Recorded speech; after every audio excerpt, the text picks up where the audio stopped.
Saya minta waktunya sebentar ya Bu, Ya, silakan.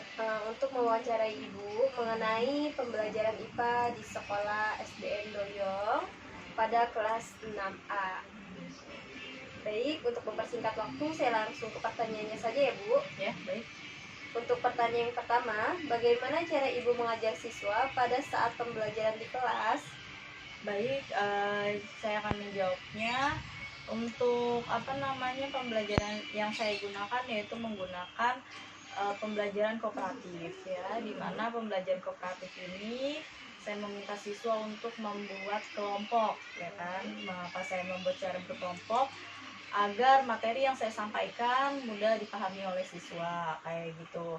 Dan mengapa saya buat cara berkelompok? Agar siswa lebih mudah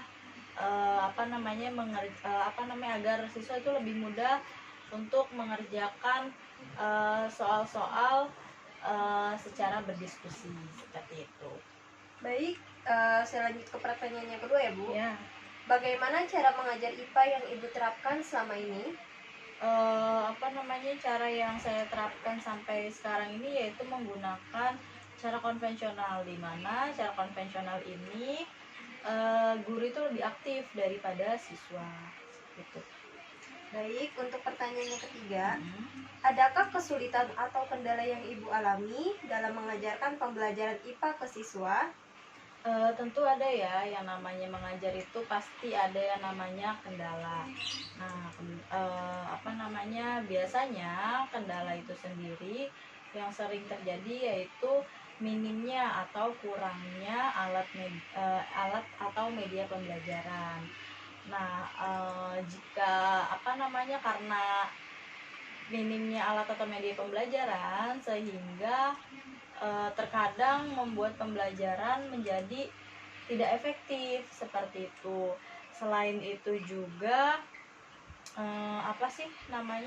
selain kurang efektif, siswa jadi sulit untuk memahaminya seperti itu, karena kan yang namanya kita mengajarkan IPA tidak hanya menggunakan metode ceramah saja ya, tetapi kita membutuhkan media pembelajaran agar siswa itu lebih mudah dalam memahaminya seperti itu. Baik. Untuk yang keempat, apakah hasil belajar siswa selama ini sudah baik?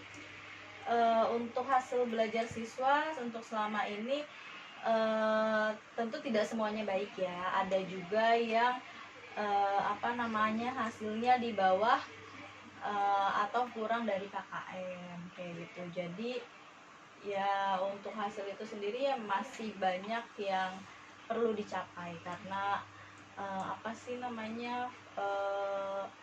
kurang dari KKM itu sendiri. Baik. Untuk pertanyaan yang kelima, model dan metode apa yang Ibu gunakan dalam kegiatan pembelajaran, terutama pembelajaran IPA?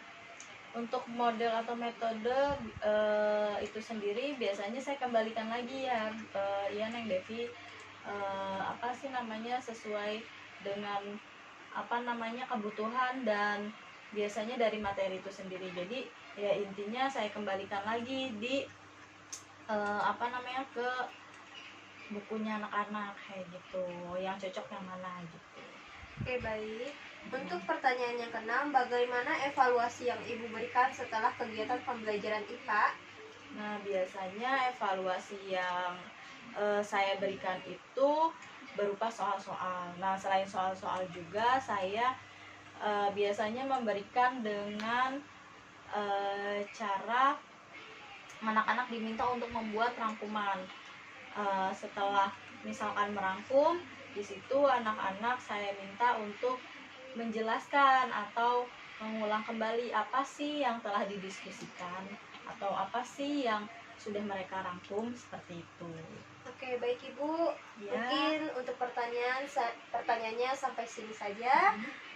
Maaf bila saya banyak bertanya Ibu mengenai pembelajaran hari ini. Kurang lebihnya mohon maaf ya Ibu. Terima kasih. Ya, sama-sama. Assalamualaikum. Waalaikumsalam warahmatullahi wabarakatuh.